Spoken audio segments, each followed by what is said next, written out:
SP নরসিংদীর তৎপরতায় Dhaka immigration পুলিশের সহায়তায় কাতার চলে গিয়েও শেষ রক্ষা হল না সাবেক চেয়ারম্যান মাহবুবুল হাসান হত্যা মামলার অন্যতম আসামি মাস্টারমাইন্ড রাসেলের। বেঙ্গল টিভির নিয়মিত সংবাদ সংযোগে আপনাদের স্বাগতম। সাথে আছি আমি মিফতাহুল জান্নাত পৃথিবী। এতক্ষণ শুনছিলেন সংবাদ শিরোনাম, এখন বিস্তারিত। আসামি মাস্টারমাইন্ড রাসেলের গ্রেফতারের পর নরসিংদীর পুলিশ সুপার কার্যালয়ে প্রেস ব্রিফিং করেন Narsingdi police super Mohammad Mustafizur Rahman PPM. আপনারা জানেন যে গত 28শে মে মেহেরপাড়া ইউনিয়নের সাবেক চেয়ারম্যান মাহবুবুল হাসানকে হত্যা করা হয়। তো 28শে মে রাত আনুমানিক 11:45 ঘটিকার সময় সে আকিপুরের এমব্রয়ডারির সামনে দিয়ে বাড়ি যাচ্ছিলেন। তখন উৎপেতে থাকা সন্ত্রাসীরা তার উপর আক্রমণ করে, তাকে গুলি করে এবং কুপিয়ে হত্যা নিশ্চিত করে, এবং তার যে দুই সহকর্মী ছিলেন তার সাথে, তাদেরকে গুলি করে তারা পালিয়ে যায়। তো সেখানে আহত অবস্থায় তাকে হাসপাতালে আনার পরে কর্তব্যরত চিকিৎসক মাহবুবুল হাসানকে মৃত ঘোষণা করেন এবং বাকি দুইজনকে উন্নত চিকিৎসার জন্য এখানে প্রাথমিক চিকিৎসা দিয়ে ঢাকায় প্রেরণ করেন। তো এই ঘটনা শোনার পরপরই আমি আমার সহকর্মী অতিরিক্ত পুলিশ সুপারবৃন্দ, ডিবির 14, আমাদের মাধবদী থানা পুলিশের টিম আমরা ঘটনাস্থল পরিদর্শন করে আমরা কিছু আলামত পাই। তো সেই ধারাবাহিকতায় আমরা এখন পর্যন্ত আজকে পর্যন্ত এজাহার নামীয় 6 জন এবং সন্দেহভাজন 2 জন সহ মোট 8 জনকে আমরা গ্রেফতার করতে সক্ষম হই। তো আরেকটি ঘটনা না বললেই নয়, গত 30শে মে দিবাগত রাত আনুমানিক 2টার সময় আমরা জানতে পারি যে হত্যাকাণ্ডের মাস্টারমাইন্ড এবং এজাহার নামীয় 2 নম্বর আসামি রাসেল, সে বাংলাদেশ আমাদের যে ঢাকায় আন্তর্জাতিক এয়ারপোর্ট আছে, এই এয়ারপোর্ট দিয়ে কাতার হয়ে সে দক্ষিণ আফ্রিকাতে চলে যাচ্ছে। এই খবর পাওয়ার সাথে সাথে আমি আমাদের অফিসার ইনচার্জ ডিবি এবং আমাদের মাধবদী থানার যে তদন্তকারী কর্মকর্তা সহ যৌথ টিমকে আমি আমাদের যে এয়ারপোর্ট আছে ঢাকা আন্তর্জাতিক এয়ারপোর্ট, সেখানে আমরা তাদেরকে প্রেরণ করি। তো তারা পৌঁছতে 3:15 বেজে যায়। আর বাই দিস টাইম এই রাসেল কাতার এয়ারওয়েজে সেই প্লেনে উঠে অলরেডি প্লেনটা রানওয়েতে চলে যায়। যেহেতু রানওয়েতে চলে যায়, তো আমরা বিভিন্নভাবে যোগাযোগ করার চেষ্টা করতেছিলাম, কিন্তু যোগাযোগের এই মাঝখানে বিমানটি কাতার উদ্দেশ্যে রওনা দেয়। তো সেখানে যখন সে বিমানটি টেক অফ করে, তো আমি আমাদের যে ইমিগ্রেশন পুলিশ আছে, আপনারা জানেন যে প্রত্যেকটি রাষ্ট্রে ইমিগ্রেশন পুলিশ থাকে, তাদের সাথে আমি তথ্য প্রমাণ সহ যোগাযোগ করি। বাই দিস টাইম প্লেন তো চলে যায় কাতারে।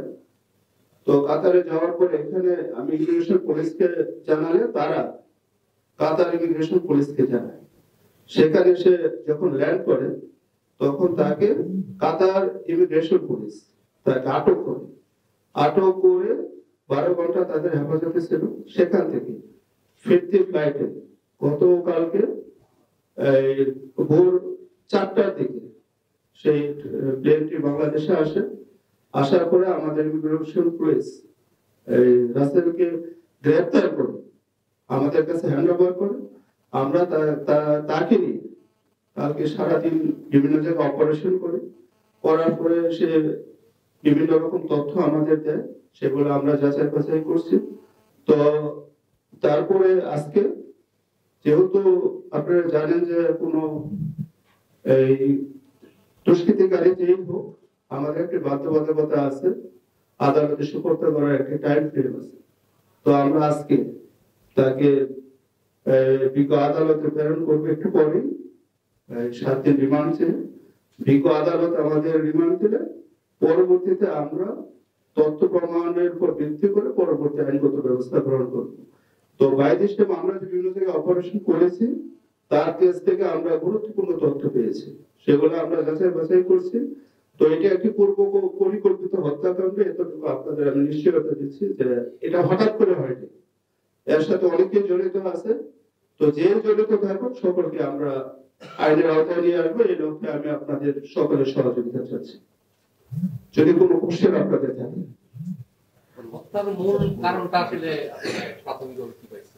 প্রাথমিকভাবে এটা আধিপত্য, এই বিভিন্ন ক্ষোভ থেকে, বেশ কয়েকটি গ্রুপ এর সাথে সংশ্লিষ্ট আছে, এই বিভিন্ন ক্ষোভ থেকে নিজের আধিপত্যকে প্রতিষ্ঠা করার জন্য এই হত্যাকাণ্ড হয়েছে বলে আমরা প্রাথমিকভাবে জানতে পেরেছি। যেহেতু সময়টি অল্প, তো আমরা পরবর্তীতে এই রিমান্ডে ব্যাপক জিজ্ঞাসাবাদে আমরা পরবর্তী যা পাবো সেগুলো যাচাই বাছাই করে আমরা পরবর্তী ব্যবস্থা গ্রহণ করবো। এটা কি শুধুই রাজনৈতিক আধিপত্য, না এখানে মাদক বা অস্ত্র অন্য কোনো? না, আধিপত্য রাজনৈতিক আধিপত্য না, আধিপত্য তো হয় যে তার এখানে প্রতিষ্ঠা থাকতে হবে, বিভিন্ন ক্ষোভ থেকে হত্যাকাণ্ডটি তারা ঘটিয়েছে, এতটুকু বলেছে। বাকিটা আমি তদন্তের সাথে এই মুহূর্তে বলছি না। আর এটা তাদের দীর্ঘদিনের প্ল্যান ছিল, তো পরবর্তীতে আপনাদের আমরা বিস্তারিত জানাবো। তো আমি এটুকু বলতে চাই যে কোনো অপরাধী যে অপরাধ করে বিদেশে পালিয়ে গেলে যে সে নিজেকে নিরাপদ মনে করবে, এখন এই তথ্য প্রযুক্তির যুগে এটা কিন্তু আসবে। তো আমি আপনাদের সকলের সহযোগিতা চাই। আমরা চাই যে হত্যাকাণ্ডটি ঘটেছে এর সাথে যে জড়িত থাকুক, যেভাবে জড়িত থাকুক, যদি কারো ইন্ধনে থাকে, কেউ সরাসরি ছিল, কেউ আবার নেপথ্য থেকে কলকাঠি নেমেছে, যেভাবে হোক আমরা তাদেরকে আইনের আওতায় নিয়ে আসবো। স্যার আরেকটা বিষয়, স্যার আপনারা যে 8 জন গ্রেফতার করেছেন তার মধ্যে কি কেউ স্যার সরাসরি কিডিং মিশনে অংশগ্রহণ করেছিল, এরকম ভাবে গ্রেফতার করতে পেরেছেন স্যার? আপনারা জানেন যে এগুলো তো ওরা যে মামলা দিয়েছে 22 জনকে এজাহার নামে, অজ্ঞাত 10-15 জনকে আসামি করে মামলা দিয়েছে এজাহার নামেও আমরা 6 জনকে গ্রেফতার করেছি। এরা তো জড়িত না থাকলে তো তাদেরকে আমরা গ্রেফতার করতাম। এদের ভিতরে অনেকেই জড়িত আছে, কেউ মাস্টার মাইন্ড, কেউ অর্থ দিয়ে সহায়তা করেছে। এবার সর্বশেষ যে আমরা রাসেলকে গ্রেফতার করলাম, সে এজাহার নামেও 2 নম্বর আসামি, তার একটি বড় পার্টিসিপেশন এখানে আছে। এখন পর্যন্ত আমরা এতটুকু পেয়েছি যে সে বিভিন্ন ভাবে, আমি আর বিস্তারিত না বলি, তো যেহেতু এজাহার নামে আসামি আর আমরা যাদেরকে গ্রেফতার করেছি এজাহার নামে অনেকেই জড়িত আছে। আরেকটি বিষয় বলতে চাচ্ছিলাম, যেহেতু রাজনৈতিক একটা সমস্যা শুনতে পাচ্ছি, এটার মধ্যে বর্তমান চেয়ারম্যান প্রান্ত এবং মারা গিয়েছে, তার মধ্যে একটা রেশার ছিল, রাজনৈতিক রেশার, এই কারণে কি হত্যাকাণ্ড হতে পারে? না, আমি এটা কোনোটাই আমি এই মুহূর্তে বলছি না। তো আধিপত্য বিস্তারের শুধু যে একজনের জন্য হয়েছে তা না, এগুলো আমরা অনেক কিছু তথ্য পেয়েছি, এগুলো আমরা খতিয়ে দেখছি যে আসলে কে জড়িত আছে, কে জড়িত নাই, কার পার্টিসিপেশন কতটুকু, এই সব কিছু মিলেই আমরা এই ইনভেস্টিগেশনটা করছি, যাতে কোনো নিরপরাধী লোক হয়রানির শিকার না হয়, এটাও আমরা খেয়াল রাখছি। আর যেই জড়িত থাকুক সবাইকে আমরা ইনশাআল্লাহ আইনের আওতায় নিয়ে আসবো। আচ্ছা, মাননীয় পুলিশ সুপার, আমার একটা প্রশ্ন হচ্ছে, গত 2.5 মাসে আমাদের নরসিংদীতে 3 জন জনপ্রতিনিধি খুন হয়েছে। একই সাথে গত এক যুগে আপনার মেয়র লোকমান হত্যার পর থেকে বেশ কয়েকজন জনপ্রতিনিধি খুন হচ্ছে। এসব খুনের পিছনে আসলে মূল কারণগুলো আপনারা কি পেয়েছেন, এবং সাধারণ মানুষ এবং জনপ্রতিনিধিরা যে বিষয়টা এখন তার আতঙ্কগ্রস্ত, যে এখন জেলার আইন শৃঙ্খলার চরম অবনতি হয়েছে, এই বিষয়টা কতটুকু আপনারা দেখছেন? আচ্ছা, আপনাকে ধন্যবাদ। আপনারা জানেন যে আমি এই জেলায় প্রায় 11 মাস যাবত কাজ করছি। এটা একটি, এখানে কোন এলাকা চর বেষ্টিত আর কোন এলাকা সমতল। তো এই দীর্ঘ সময় কিন্তু এরকম ঘটনা ঘটেনি। তো এই টার্গেট কিলিং যেটাকে বলে, সেভাবে টার্গেট করে বিশেষ করে এই যে হত্যাকাণ্ড ঘটেছে আমরা সবাইকে কিন্তু আইনের আওতায় এনেছি। আপনারা জানেন যে কিছুদিন আগে যে রুবেলকে হত্যা করা হলো, সেখানে যে এজাহার নামে 3 নম্বর আসে, তাকে কিন্তু আমরা অস্ত্রসহ গ্রেফতার করেছি। তো আমরা সর্বাত্মক চেষ্টা করে যাচ্ছি। তো আমরা এটা বলতে পারবো না যে কোনো কিছু ঘটবে না, তো ঘটার সে যে ঘটা তার সাথে যারা সংশ্লিষ্ট আছে এবং যার সাথে যে এই কাজ করবে আমরা তাদেরকে ইনশাআল্লাহ গ্রেফতার করে আইনের আওতায় নিয়ে আসবো। এবার আপনারা দেখেছেন যে যারাই যেটা করেছে সবাই কিন্তু একটি বড় অংশ, যে সর্বশেষ যেটি হলো আজকে কিন্তু 72 ঘন্টা হয়নি, এর ভিতর কিন্তু আমরা মূলত যারা যারা মেন নেতৃত্ব দানকারী এর বড় অংশে আমরা গ্রেফতার করতে সক্ষম হয়েছি এবং এজার নামীয় 6 জন, এর সাথে আরো সন্দেহভাজন 2 জনকে আটক করা হয়েছে। তো আমরা ইনশাআল্লাহ যেই করব তাদেরকে আইনের আওতায় নিয়ে আসবো। মাননীয় পুলিশ সুপার মহোদয়, আরেকটা প্রশ্ন হচ্ছে মানে এই কিলিং মিশনে কেন শুধু জনপ্রতিনিধিরাই হত্যার শিকার হচ্ছে, মানে মূল কারণগুলো কি? আসলে যে প্রত্যেকটা এলাকায় যে শুধুমাত্র জনপ্রতিনিধিরাই এরকম ঘটনার শিকার হচ্ছে তা না, আপনি দেখবেন যে আরো তো হত্যাকাণ্ড বিভিন্ন এলাকায় হচ্ছে।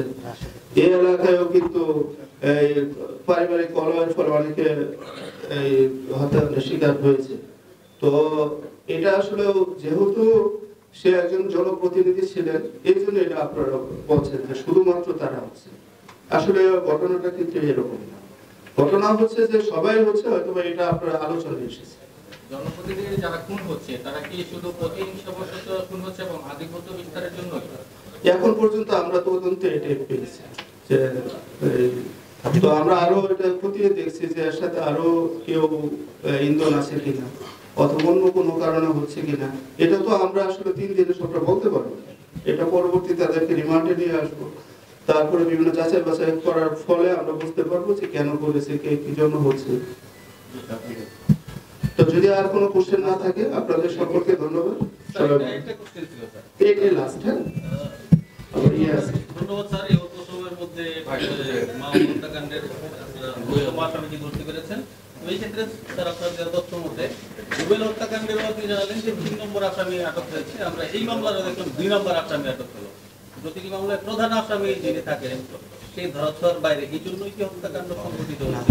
আসলেও আপনারা জানেন যে একটি মামলার যে মামলার বাইরে চলে যায় নামে আছে আসামি, এর তো প্রথম যারা থাকে অথবা আমরা যাদেরকে মনে করছি যে এই যেটার সাথে যেমন 2 নম্বর আসামি সেও তো প্রধান আসামি, সে তো প্রধানের বাইরে না।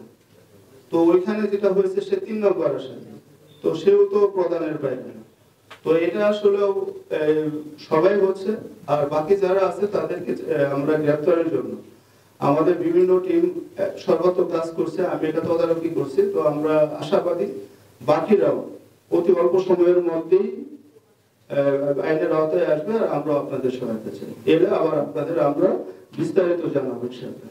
উক্ত ঘটনায় মৃত মাহবুবুল হাসানের ভাই হাফিজুল্লাহ এর অভিযোগের প্রেক্ষিতে এজাহার নামীয় 22 জন ও অজ্ঞাতনামা 10-12 জনের বিরুদ্ধে মাধবদী থানার মামলা নং 26 তারিখ 30 মে 2024 খ্রিস্টাব্দ ধারা 143, 342, 120B, 326, 307, 302, 379, 34 পেনেল কোড তৎসহ 1908 সালে বিস্ফোরক দ্রব্য আইনের 346 রুজু করা হয়। ঘটনার পরপরই নরসিংদী পুলিশ সুপার ঘটনাস্থল পরিদর্শন করেন এবং মামলা রুজুর পর নিজেই মামলা তদারকির দায়িত্ব গ্রহণ করেন। আসামিকে জেলা পুলিশের নিকট হস্তান্তর করার পর জেলা পুলিশের যৌথ টিম তাকে বিভিন্ন জায়গায় অভিযান পরিচালনা করে। ব্যাপক জিজ্ঞাসাবাদে সে গুরুত্বপূর্ণ তথ্য দিয়েছে, যা যাচাই বাছাই করা হচ্ছে। অধিক তথ্যের জন্য আজকে 7 দিনের পুলিশ রিমান্ড চেয়ে বিজ্ঞ আদালতে তাকে প্রেরণ করা হয়েছে। বিজ্ঞ আদালত রিমান্ড দিলে পরবর্তীতে তথ্যের উপর ভিত্তি করে প্রয়োজনীয় ব্যবস্থা গ্রহণ করা হবে। এতক্ষণ আমাদের সাথে থাকার জন্য অসংখ্য ধন্যবাদ। এরকম ভিডিও নিয়মিত পেতে বেঙ্গল টিভির ফেসবুক পেজটি ফলো করুন এবং ইউটিউব চ্যানেলটি সাবস্ক্রাইব করুন।